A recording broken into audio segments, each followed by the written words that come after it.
नमस्ते इयत्ता 10वी. आज आपल्याला सराव संच 1.2 मधील 5 गणित आपली कंप्लीट झालेली आहेत. 6वं गणित आपल्याला पाहायचं आहे. चला तर मग बघा, हे पण देणारं गणित हे 2 मार्कासाठी असणार आहे बाळांनो.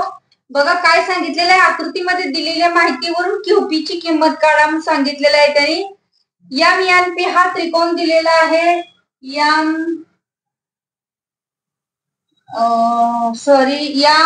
एम पी इथं क्यू आहे आणि माप कशा कशाची दिलेली आहेत बघा. इथं 25 आहे, त्यानंतर इथं 40 आहे बाळांनो, त्यानंतर इथं 14 आहे. तर आपल्याला क्यूपी ची किंमत काढावी लागणार आहे. चला तर मग क्यूपी ची किंमत काढूया. काय म्हणायचं, हरेक एन क्यू हा कोण एम एन पी चा दुभाजक आहे.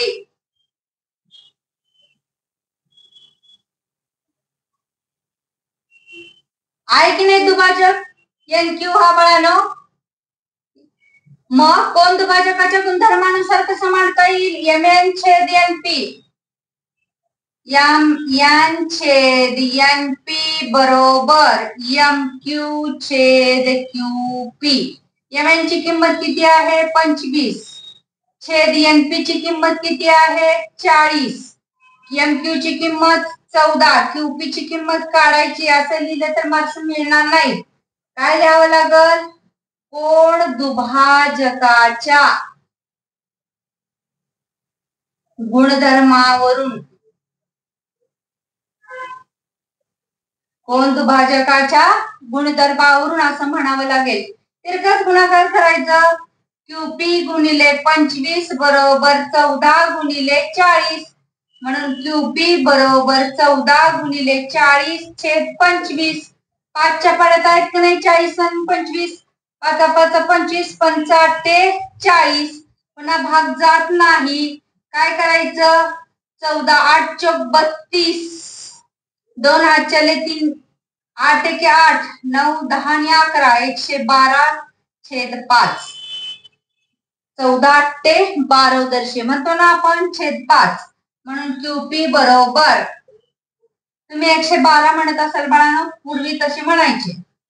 मग आता 112 ला भाग घालवला पाहिजे की नको? इथं भाग घालून दाखवते बघा.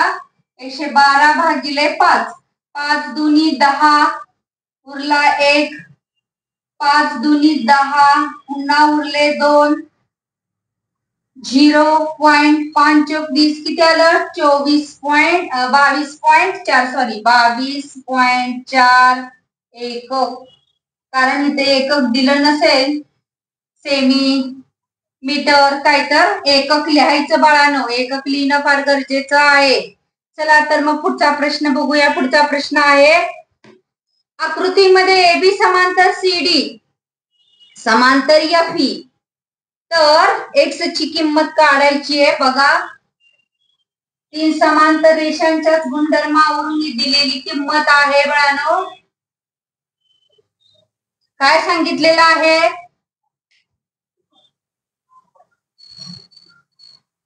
3 समांतर रेषा आहेत.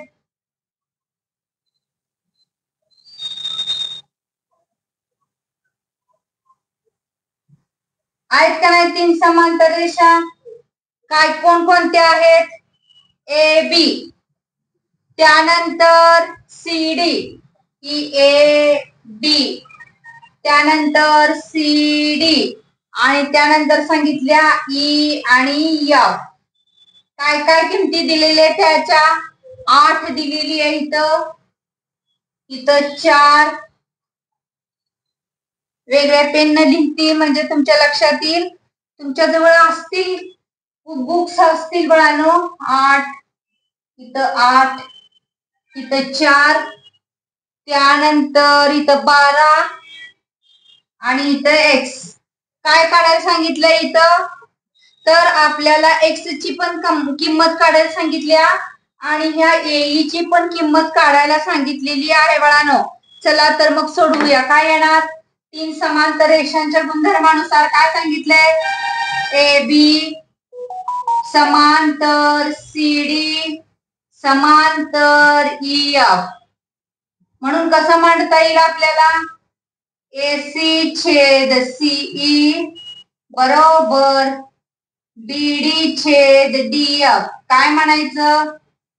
तीन समांतर रेषांच्या गुणधर्मानुसार तीन समांतर रेषांच्या गुणधर्मानुसार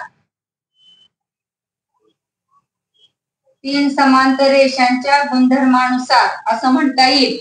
बघा मग AC ची किंमत किती आहे? 12. CE ची किंमत किती आहे? X. BD ची किंमत किती आहे? 8. DF ची किंमत किती आहे? 4. तिरकस गुणाकार करू.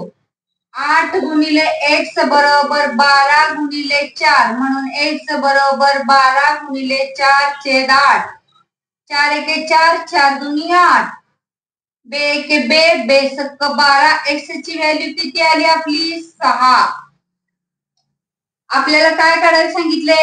AE. मग AE बरोबर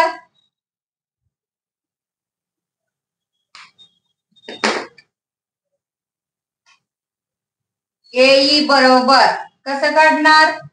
AC अधिक CE. मग AC ची किंमत किती आहे? कारण असं का लिहिलं? A dash C dash E हे लिहावं लागतं ना बाळांनो. मग 12 आणि ही किती आली? 6. 12 आणि 6 किती आली? 18 एकक. ही AE बरोबर 18 एकक. अशा प्रकारे आपल्याला इथं पण एकक 2 मार्क्स काय अगदी सहजासहजी मिळून गेले. मिळाले की नाही बाळांनो? सोपा आहे ना? आपण अभ्यास 1.1 ते 1.2 या गुणधर्मावरूनच गणित सोडवतोय. मग चला मग पुढचा प्रश्न कितवा आता? 8वा. काय दिलाय? त्रिकोण LMN मध्ये किरण MT हा कोण तो सुद्धा कोण दुभाजकाच्या गुणधर्मावरच आधारित आहे बाळांनो. इझी सोडवू शकता तुम्ही. काय सांगितले? त्रिकोण LMN मध्ये आकृती काढायला पाहिजे. त्रिकोण LMN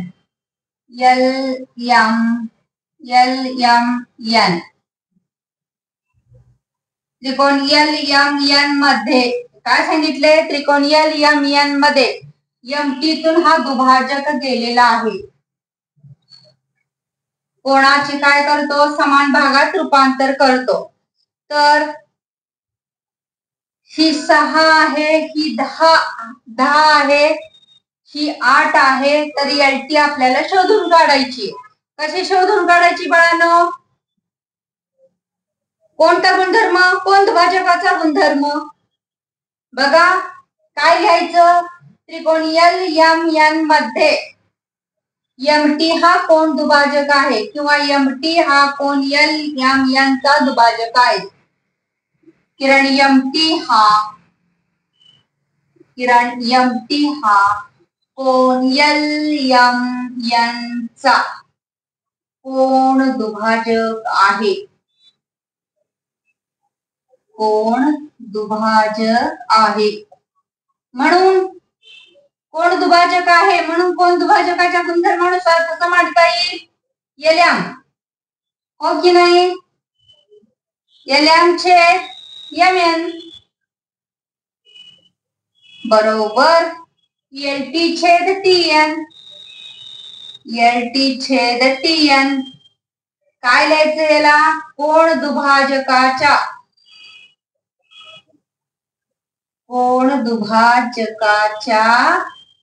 गुणधर्मावरून कोण दुभाजकाच्या गुणधर्मावरून मांडणी केली आपण. LM किती आहे? 6. MN आहे 10. LT काढायची आहे बाळांनो. TN आहे 8. तिरकस गुणाकार करूया. 10 गुणिले LT बरोबर 6 गुणिले 8 म्हणून LT बरोबर 6 गुणिले 8 छेद 10. बघा किती सोपा आहे. 8 संग 8 संघ 48 भाग लावायची काही गरज नाही ते सांगते. 8 संघ 48 चे 10. 10 म्हणजे एक संख्या सोडून पॉइंट, म्हणजे LT बरोबर 4.81. आहे ना सोपं, भाग लावायची पण गरज नाही. छेदस्थानी 100, 10, 1000 येतील तेव्हा भाग लावणं फार सोपं असतं. झालं की नाही, 2 मार्क्स डोळे झाकून मिळून गेले. चला तर मग पुढचा आहे क्वेश्चन नंबर 9. काय सांगितलेलं आहे पहा. त्रिकोण ABC मध्ये रेख BD हा कोण ABC चा दुभाजक आहे. हा सुद्धा कोण दुभाजकाच्या गुणधर्मावर आधारित आहे.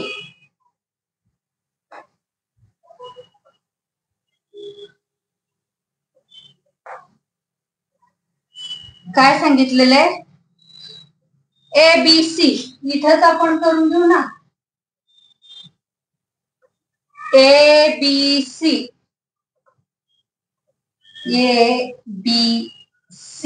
असं सांगितलेलं आहे ABC. त्यानंतर काय सांगितलेलं आहे त्यांनी बघा, ही X, त्यानंतर इथं नाव D दिलेलं आहे, त्यानंतर X वजा 2 आणि DC काय आहे X अधिक 2. त्यानंतर BC आहे X अधिक 5. तर काय काढायला सांगितलंय आपल्याला बाळांनो, असं असताना X ची किंमत काढायला सांगितलेली आहे. चला तर मग काय लिहायचं. रेख BD हा कोण ABC चा दुभाजक आहे. बरोबर की नाही. मग कोण दुभाजकाच्या गुणधर्मानुसार कसे येणार. AB छेद BC बरोबर AD छेद DC. काय म्हणायचं, कोण दुभाजकाच्या गुणधर्मानुसार